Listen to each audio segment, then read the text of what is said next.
Hello everyone, welcome to ज्ञान सूत्र academy.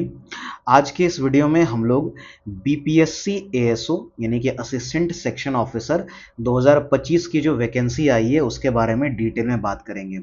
Actually इसका जो आवेदन है वो शुरू हो गया है। ठीक है, अभी अगर मैं आपको डेट पहले ही बता देता हूँ। इसका आवेदन जो है वो 29/5/2025 यानी 29 तारीख से स्टार्ट हो चुका है और ये 23/6 यानी कि 23 जून 2025 तक जो है ये आपका चलेगा। तो जिन लोगों को अभी तक इसके बारे में नहीं पता है वो इसको पूरा देख लीजिए, जिनको पता है आप वीडियो को स्किप कर दीजिए, है ना, क्योंकि ऑलरेडी इसमें नोटिफिकेशन के बारे में ही बेसिक इन्फॉर्मेशन है। खैर, अगर बात करें तो ये जो बीपीएससी असिस्टेंट सेक्शन ऑफिसर है, इसी को हिंदी में हम लोग सहायक प्रशाखा पदाधिकारी बोलते हैं। बेसिकली इसका जॉब जो है वो पटना में ही होता है। ठीक है, तो आपका अगर आप इसमें सेलेक्टेड होते हैं, एएसओ होते हैं, तो आपको पटना में काम करने को मिलेगा। ठीक है, और ये बहुत अच्छा पोस्ट होता है, इसकी सैलरी बहुत अच्छी होती है, लेवल 7 से स्टार्ट होता है। ठीक है, तो उसी की बात करेंगे। देखिए, टोटल वैकेंसी आप यहाँ पर देख सकते हैं कि कुल जो है 41 पदों पर जो है ये नियुक्ति आई है। तो पद बहुत ज़्यादा नहीं है। ठीक है, क्योंकि ये एक स्पेसिफिक डिपार्टमेंट की वैकेंसी है, तो इसलिए यहाँ वैकेंसी आपको बहुत ज़्यादा नहीं देखने को मिलेंगे। ठीक है, लेकिन ये 41 भी इस पर्सपेक्टिव से देखें तो ज़्यादा होती है। ठीक है, इस 41 में अगर बात करें तो 13 जो सीट है वो आपको पता है कि 35% जो है वो आपको आरक्षण होता है महिलाओं के लिए। ये जो है तो 13 सीट महिलाओं के लिए इसमें रहेगा। ठीक है, 41 में से। चलिए आगे, अब जो मेन डिटेल्स हैं उसको हम लोग देख लेते हैं। सबसे पहले कि ये कौन से लेवल का है, तो ये आपका जो है वो वेतन स्तर 7 यानी लेवल 7 से ये आपका जो है वो स्टार्ट होगा, जो कि एसएससी, अगर आपने अब जान रहे होंगे तो एसएससी जो सीजीएल है उसमें भी जो एएसओ की पोस्ट होती है, उसमें भी एएसओ का पोस्ट बहुत फेमस है, उसकी जॉब दिल्ली में होती है, तो उनका भी लेवल 7 का ही रहता है। ठीक है, तो ये एसएससी सीजीएल में जो मोस्ट ऑफ द मतलब हायर पोस्ट है वो लेवल 7 के होते हैं। एक लेवल 9 का होता है, बट बाकी लेवल 7 का होता है, और वो वही लेवल 7 यहाँ पर भी आपको मिलेगा। और आप अगर बिहार के हैं तो आपके लिए तो खैर ये बहुत बड़ी अपॉर्चुनिटी है कि आप यहाँ पर बिहार के अंदर पटना में लेवल 7 की जॉब ले सकते हैं। ठीक है, अब शैक्षणिक योग्यता की बात करें तो वही है, किसी भी मान्यता प्राप्त विश्वविद्यालय से आपने जो है वो ग्रेजुएशन किया हो, स्नातक की डिग्री ली हो। बहुत सिंपल है। ठीक है, उम्र सीमा की बात करें तो न्यूनतम उम्र जो है आपका वो 21 साल होना चाहिए। और ये कब तक पूरा होना चाहिए, तो 1/8/2025, है ना, यानी एक,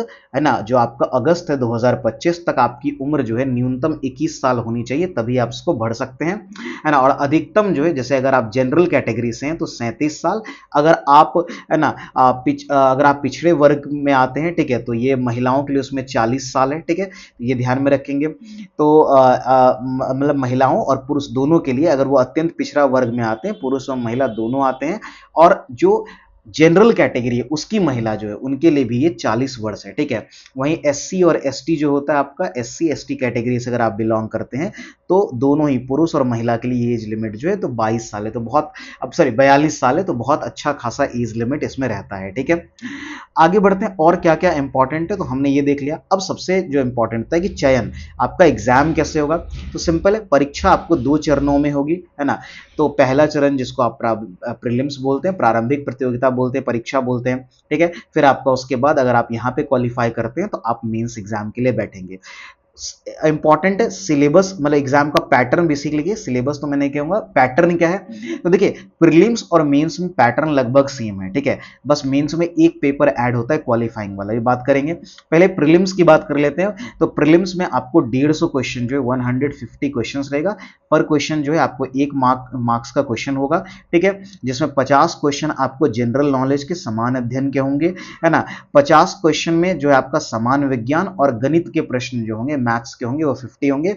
और जो आप जिसको रीजनिंग हम लोग बोलते हैं, मानसिक क्षमता जांच, उसकी भी जो है वो 50 क्वेश्चंस होंगे। तो टोटल आपका 150 क्वेश्चन होने वाला है, जिसमें आपको टाइम जो है वो 2 घंटा 15 मिनट, है ना, 2 आवर्स 15 मिनट मिलेगा, जो कि बहुत अच्छा खासा टाइम है। ठीक है, इस तरह के क्वेश्चंस को सॉल्व करने के लिए, क्योंकि आप देखिए अगर एसएससी में जाएंगे तो यही 100 क्वेश्चन के लिए आपको 60 मिनट मिलता है, और यहाँ पर, है ना, आप 150 क्वेश्चन है, लेकिन आपको टाइम जो है वो 1 घंटा 15 मिनट एक्स्ट्रा मिल रहा है। ठीक है, खैर आगे बढ़ते हैं। प्रत्येक प्रश्न के लिए आपको 1 मार्क्स होगा, ठीक है। चलिए ये तो हमें समझ में आ ही रहा है। आगे देख लेते हैं। तो देखिए प्रारंभिक, अब यहां पर एक चीज जो मैंने थंबनेल में ऐड किया है कि आप एग्जाम में बुक को ले जा सकते हो, जो इंपॉर्टेंट है।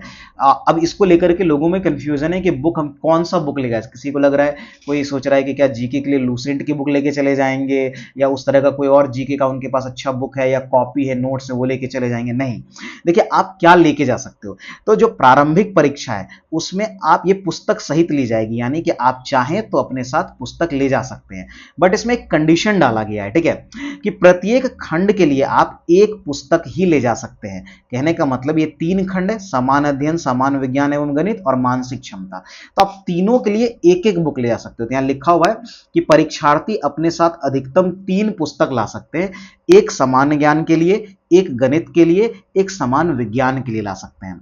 लेकिन यहां जो सबसे इंपॉर्टेंट कंडीशन है कि ये आप कोई भी बुक या कोई नोट्स नहीं लेके जा सकते हैं, बल्कि आपको यहां पर एनसीईआरटी की बुक या जो बिहार बोर्ड की बुक है या आईसीएसई, कहने का मतलब कोई भी अन्य बोर्ड है, बोर्ड की जो टेक्स्ट बुक है ना, आप उसको ले जा सकते हैं। और इसमें किसी विषय से संबंधित गाइड या किसी पुस्तक की फोटोकॉपी अथवा हस्तलिखित नोट परीक्षा भवन ले जाने की अनुमति नहीं होगी।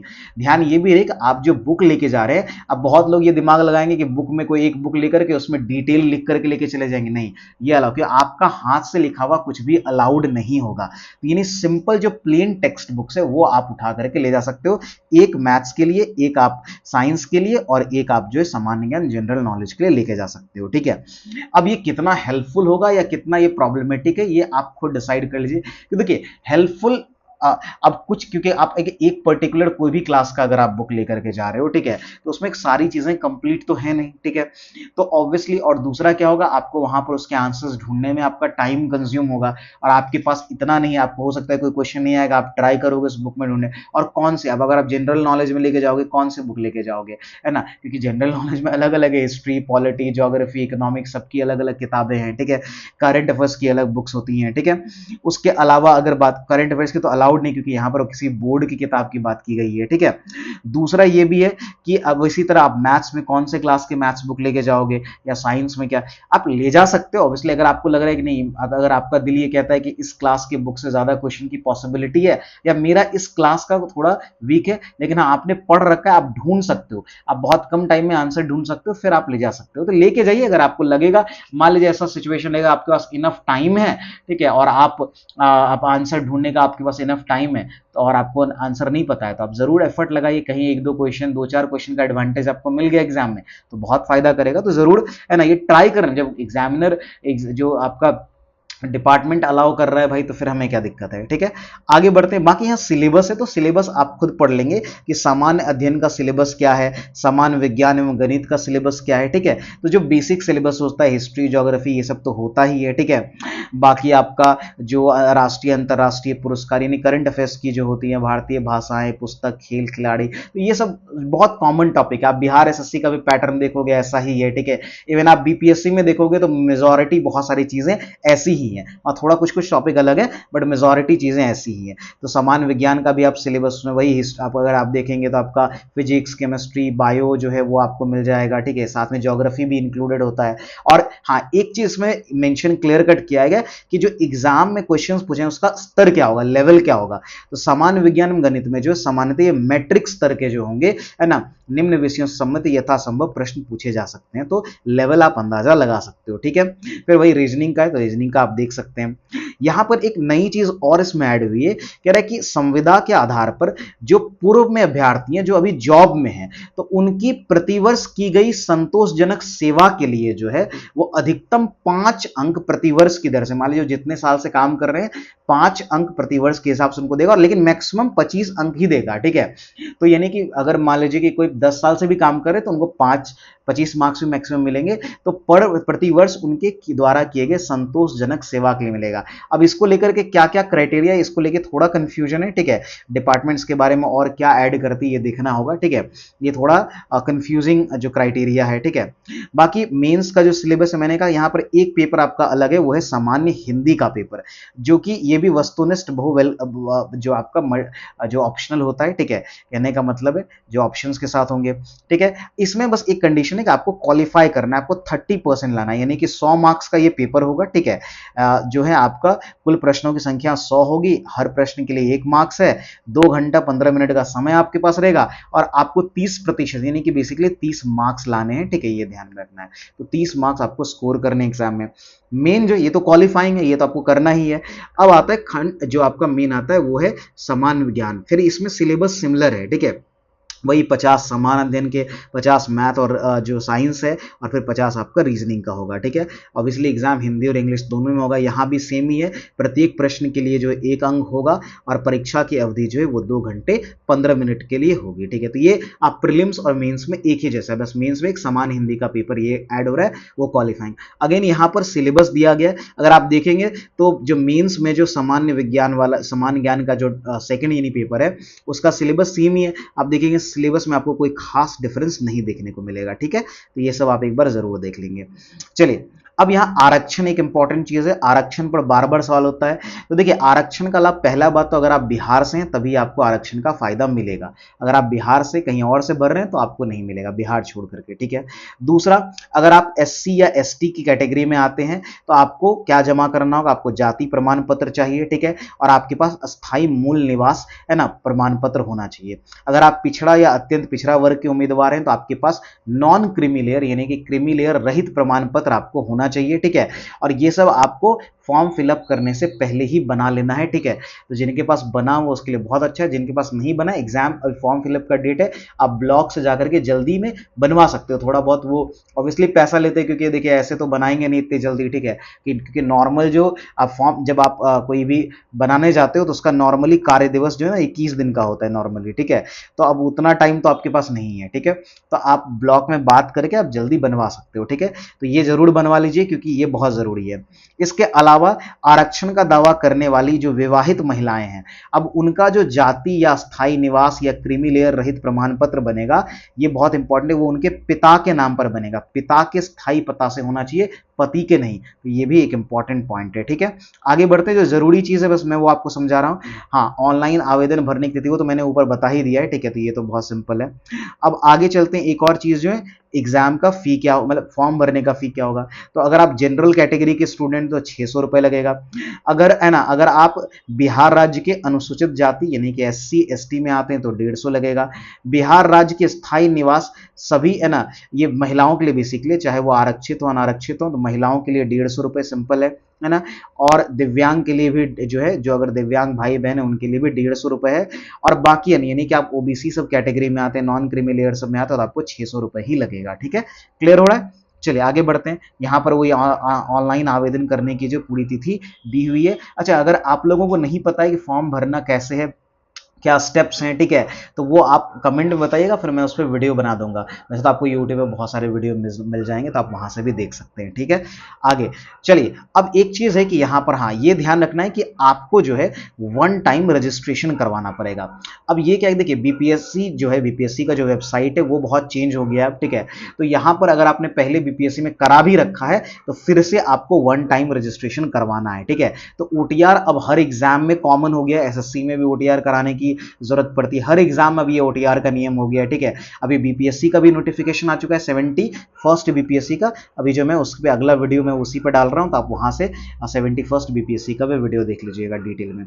तो बीपीएससी की विभिन्न परीक्षाओं के लिए ऑनलाइन आवेदन के लिए बिहार लोक सेवा आयोग का जो वेबसाइट है उस पर आप वन टाइम रजिस्ट्रेशन ओटीआर करना अनिवार्य है, ठीक है।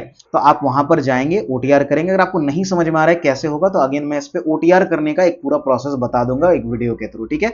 तो ओटीआर करने पे जो आप बेसिकली जब आप बीपीएससी वाला वेबसाइट जाएंगे ना, सिंपल सा, तो वहां पर जो है ओटीआर करने का ऑप्शन ही नहीं, वहां न्यू यूजर रजिस्ट्रेशन बटन पे नीचे आपको क्लिक करना है, ठीक है।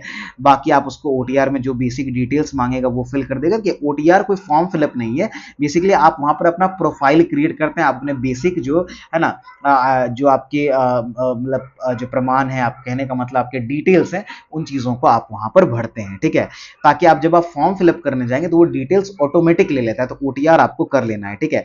चाहे आप 71st बीपीएससी का भी फॉर्म भरोगे तो उसके लिए भी आपको यही एक ही ओटीआर है, अलग अलग बीपीएससी पे बस एक ओटीआर करना है। उस ओटीआर के बाद जो है मान लीजिएगा आपने बीपीएससी है ना एएसओ के लिए ओटीआर किया, तो ओटीआर आपको एक ही बार करना है। उसके बाद फिर वहां पर फॉर्म का ऑप्शन आता है कि आप बीपीएससी का भरना चाह रहे हैं यानी 71st का, या बीपीएससी एएसओ का भरना चाह रहे हैं, तो वहां ऑप्शन आएगा, उसमें जाकर के आप फिल करोगे। जैसे एसएससी में भी आप करते हो, आप वन टाइम रजिस्ट्रेशन करते हो, फिर उसमें जितने भी एसएससी के फॉर्म आते हैं आप उसको फॉर्म फिलअप करते हो, सिंपल है। तो वैसे ही ये भी करना है, ठीक है। तो ओटीआर आप इसमें, हाँ ध्यान ये रहे कि आपका खुद का ईमेल आईडी मोबाइल नंबर होना चाहिए, क्योंकि वो वेरीफाई होगा, तो ये सब चीजें आप अपने पास रखेंगे, ठीक है। तो ये सब चीजें यहाँ पर दी हुई हैं। आपको एक पासवर्ड मिलेगा, अपना पासवर्ड आप ध्यान में रखेंगे, सेव करेंगे जब भी आपको है ना लॉग इन करना होगा। अच्छा, यहां पर एक चीज इंपॉर्टेंट है कि ओटीआर आप बहुत सोच समझ के बढ़िए कि इसमें जो नाम, पिता का नाम, माता, लिंग, ये सब जो आप डालोगे है ना, उसमें सुधार का कोई प्रावधान नहीं होगा। तो आपने एक बार ओटीआर कर दिया है तो ओटीआर में चेंज नहीं होगा, तो बहुत केयरफुली ओटीआर करिएगा। नहीं पता है तो आप वीडियोस बहुत सारा देख लीजिए, है ना। अगर आपको और समझ में नहीं आ रहा तो इस वीडियो पर जरूर कमेंट करिएगा, ठीक है। मैं आपको फिर बहुत अच्छे से डिटेल में ओटीआर का प्रोसेस बता दूंगा, ठीक है। आवेदक को आवेदन करने के लिए आवश्यक दस्तावेज है ना अनिवार्य रूप से अपलोड करने की आवश्यकता होगी, जिसे डीजी लॉकर अकाउंट के माध्यम से अपलोड। अब मान लीजिए बहुत लोगों हैं जिनका डीजी लॉकर अकाउंट नहीं बना हुआ होगा, तो कैसे बनेगा, अगेन आप इस पर एक दो वीडियो देख लीजिएगा कैसे बनेगा, है ना। और इन सबसे रिलेटेड मैं वीडियो बना दूंगा, ठीक है, क्योंकि मैं देख रहा हूं कि ओटीआर डीजी लॉकर को लेकर लोगों को कंफ्यूजन होगा, ठीक है। जिन लोगों ने पहले नहीं किया, जिन्होंने पहले किया उनके लिए तो बहुत आसान है, ठीक है। अब यहाँ डीजी लॉकर का भी इंस्ट्रक्शन दिया है, बट मैं इसके लिए अलग से एक वीडियो ही बना दूंगा, आपको वहां पर वेबसाइट पे ले जाकर दिखा दूंगा कैसे आप डिजी लॉकर का अकाउंट बनाते हैं, ठीक है, और फिर कैसे आप ओटीआर करते हैं। तो यहाँ सारी चीजें ये दिए, एक्स्ट्रा इन्फॉर्मेशन जो दी है ये सब आप पढ़ लीजिएगा, इसमें कुछ खास चीजें नहीं है ना। नए एप्लीकेशन के लिए अगेन जो है कुछ इंस्ट्रक्शन दिए हैं कि आपको क्या क्या चीजें ध्यान में रखनी है, ठीक है। आप ये सब पढ़ लोगे, कोई बहुत खास चीजें नहीं है। ये आप किसी भी फॉर्म फिलअप का वीडियो देखोगे तो वहां पर इसको पूरे डिटेल में आपको बताया होगा। तो बेसिक इंफॉर्मेशन जो है इस वीडियो में यही था। अभी आपका, मैंने जैसे आपको कहा कि 71st बीपीएससी जो है, ठीक है, इसका भी नोटिफिकेशन आ चुका है ना। इसमें भी आपको जो है 1250 प्लस वैकेंसीज जो है वो नोटिफाई की गई हैं, और एग्जाम बहुत जल्दी 30 अगस्त को जो है वो आपका एग्जाम अभी नोटिफाई किया है। टेंटेटिव डेट है, डेट बढ़ भी सकता है, बट मोस्ट प्रोबेबली 30 अगस्त को डेट दिया है, ठीक है। तो अभी हम इसके रिलेटेड मैं एक अलग से वीडियो बना दूंगा आपको, क्योंकि उसमें सारे पोस्ट सबको एसडीएम के लिए कितना आया है और कौन कौन से पोस्ट के लिए वैकेंसीज ज्यादा हैं, क्या है, ये सब हम लोग अगले वीडियो में डिस्कस कर लेंगे। तो इस वीडियो को यहीं खत्म करते हैं। अगर आपको इसके बारे में है ना ये जानकारी पसंद आई है ना, तो आप वीडियो को शेयर जरूर कर दीजिएगा लोगों के साथ। आपने नहीं भरा है, अगर आप सक्षम है यानी कि आप एलिजिबल है, तो आप जरूर इस फॉर्म को भी भर दीजिए। आप बिहार एसएससी की भी तैयारी कर रहे होंगे, बिहार एसएससी का भी एग्जाम होने वाला है जुलाई में, अगर आप वो भी कर रहे हैं तो उसका सिलेबस इसका सिलेबस सेम ही है, ठीक है, बहुत अलग नहीं है। तो आपका सेम ही सिलेबस है, आप बिहार एसएससी कर रहे हैं तब भी आप ये एग्जाम दे सकते हो, ठीक है। तो इसके लिए आप जरूर ऐसा कर लो, ठीक है। तो आप इस फॉर्म को जरूर फिल कर दो, सीट देख करके कंफ्यूज नहीं करे 41 है तो कैसे होगा, हो जाएगा, ठीक है। अगर आपकी प्रिपरेशन अच्छी है ना, कभी कभी आपका लक भी साथ देता है, हो जाता है, ठीक है। तो ये सोच करके नहीं रखना है, फॉर्म फिलअप कर देना है, ठीक है। चलिए, तो बाकी आप बस कंडीशंस को ध्यान में रख के फॉर्म फिलअप कर दो, है ना। आपका बिहार एसएससी का है और उसके बाद बीपीएससी का भी एग्जाम है, तो कंटिन्यू बिहार में एग्जाम से जो आपके लिए है ना एक जॉब अपॉर्चुनिटी क्रिएट करता है। आज के इस वीडियो में इतना ही रखेंगे, मिलते हैं अगले वीडियो में। आज के लिए इतना ही, धन्यवाद।